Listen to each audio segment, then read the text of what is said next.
Over the Arctic, something is stirring. No headlines, no warnings, just a shadow slicing through the cold. It doesn't roar like the others. It hums, quiet, confident, alive. Not a jet from Washington, not from Moscow, from Stockholm. A fighter born in ice, raised in silence, built by minds that never needed to shout. While the world watched superpowers flex their wings, Sweden was crafting something different, not a weapon of fear, but of logic. A machine that doesn't just fight wars, it thinks through them. Its engineers didn't chase size, or speed, or fame. They chased balance. They chased survival. Because in Sweden, survival isn't a slogan, it's a way of life. Every bolt, every sensor, every line of code, forged in cold precision. While others built empires, Sweden built efficiency. While others demanded billions, Sweden demanded brilliance. And now, their creation has taken flight.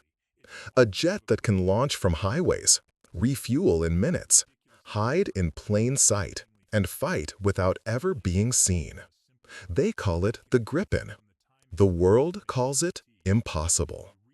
But in the frozen north, impossible is just another word for Tuesday. This isn't a battle of firepower anymore. It's a war of minds. Because the age of dominance is ending, and the age of intelligence has begun. Across the Atlantic, governments are whispering. In Washington, unease. In Ottawa, curiosity.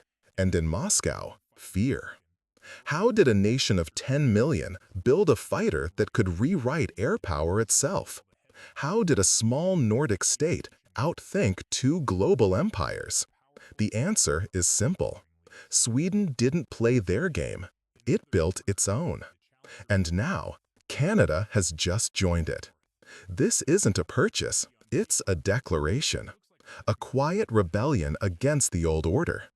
Because when a country like Canada turns north and chooses Stockholm over Washington, it's not just buying a jet, it's choosing independence.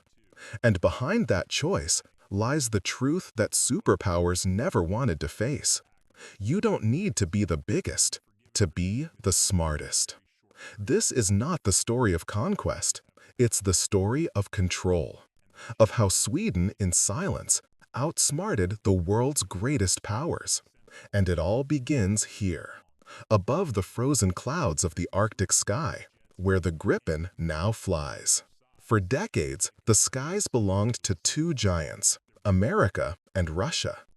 Every other nation just spectators in their shadow. But then, a small, icy country from the north did something unthinkable. They didn't just challenge the superpowers, they outsmarted them. And now, Canada's decision just proved it. Because this isn't just about a fighter jet, it's about who controls the future of air power. This is the story of how Sweden quietly outmaneuvered the United States and how Canada's Gripen purchase could change everything. For years, Canada was expected to follow the script. Buy American.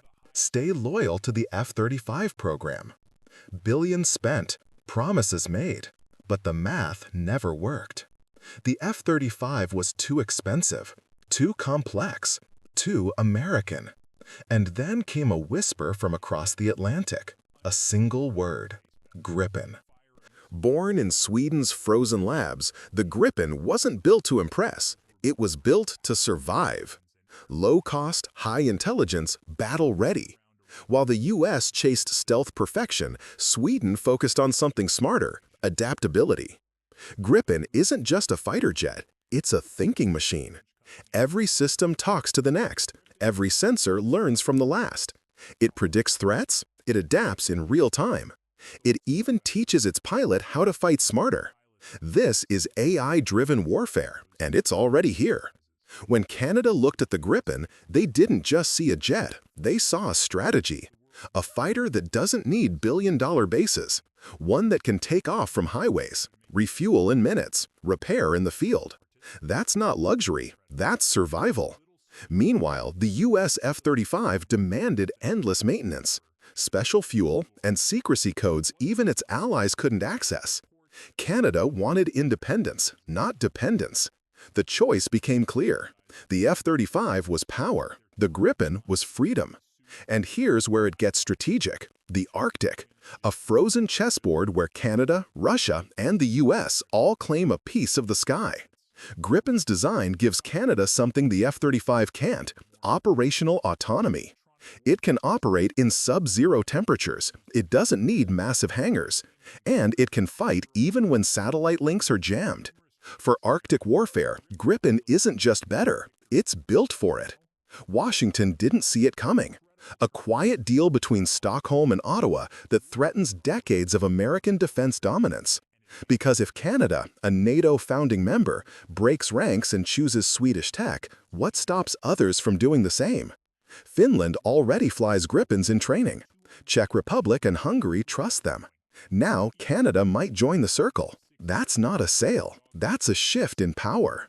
But here's the twist: it's not just about jets, it's about data. Gripen's brain connects with drones, radars, and ships in one seamless network. It can build a complete battlefield map faster than any pilot can think. The US calls it sensor fusion. Sweden calls it thinking ahead. In war, information is everything, and Sweden built a fighter that feeds on it. Gripen's E-series can jam, mislead, and outthink enemy radars. It can appear smaller than it is and vanish from screens before missiles even launch. That's not stealth, that's smart camouflage. So when Canada's Defense Committee started asking questions, it wasn't about brand loyalty anymore. It was about survival, cost, and control. Gripen offered all three: half the cost of an F-35, double the availability, and total sovereignty over its software. No American passwords, no Pentagon lockouts, just a fighter that belongs entirely to the buyer. That independence speaks louder than stealth ever could. Because in modern war, speed isn't just in the air, it's in decision-making. And Gripen wins that battle every time. Now imagine this: Ukraine gets Gripens. Canada joins the same network. Two nations, thousands of miles apart, linked by Swedish tech.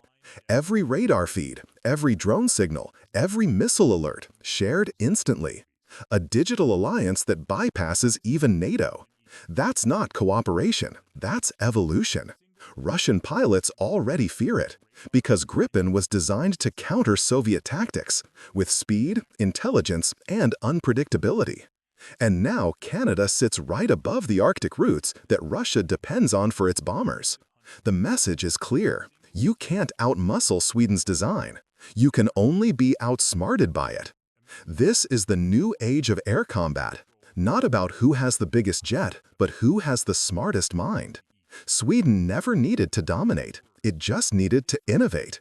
And now, with Canada on its side, that innovation has gone global. The world is watching, the Pentagon is silent, and the Arctic sky is changing. Because for the first time in decades, a superpower was outsmarted by a nation that doesn't boast, it builds. This is not the end of the story. It's the beginning of Sweden's silent revolution.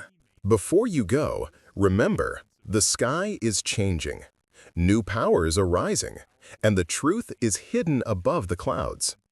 If you want to stay ahead of the headlines and uncover the stories others won't tell, subscribe to our channel, Jet Vortex, turn on the bell, and join the mission. Because this isn't just a channel, it's a front-row seat to the evolution of air power.